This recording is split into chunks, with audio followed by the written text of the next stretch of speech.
immigrants are good for the economy. We keep on hearing that they're bad.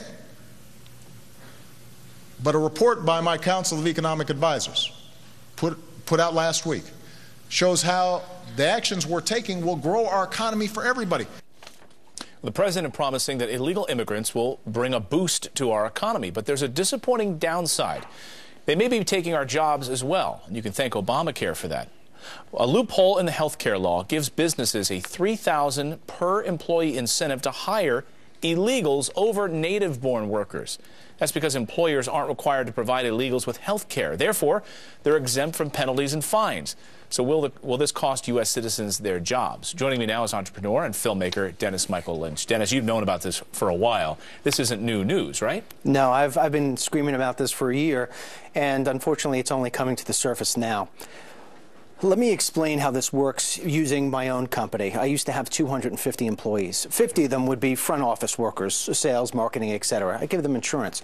My guys in the back, though, you know, the lower skill, lower wage, I can't afford to give them insurance. So as you said, if I don't give them the insurance, I get hit with the fine. Now that fine could be anywhere between $2,000 and $5,000, not $3. It could be anywhere between. So if you look at the higher range, if I don't give insurance, I have to pay $1 million fine, 5,000 times 200 employees. But now, because Obamacare is not given to anybody but legal U.S. citizens or legal aliens, the illegal aliens, the 5 million, or I think more like 10 million, who just got the work permits from President Obama, I can now hire them legally and rid of my U.S. citizen employees and save myself the $1 million. But so the critics will say, well, look, the Obama administration is not promoting that you do it this way.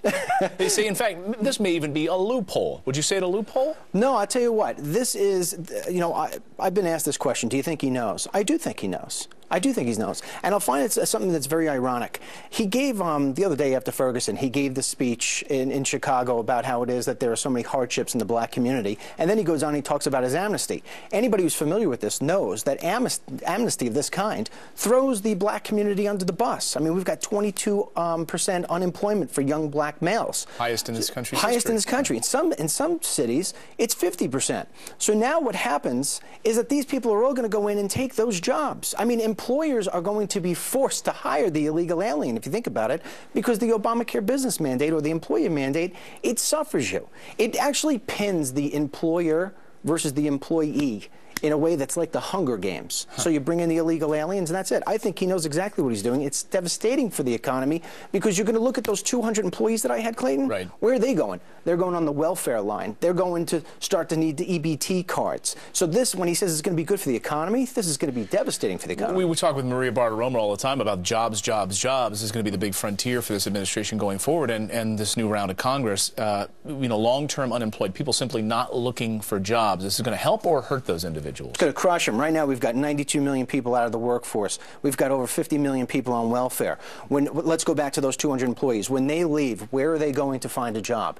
And don't think just for one moment that the illegal alien who just got this work permit, who might be picking crops or hanging sheetrock, is going to say, oh, now I could do that legally. They're going to be able to start going to those better payroll jobs, working at UPS, working at the United States Postal Service. This is devastating to the American worker. There's no other way of saying it.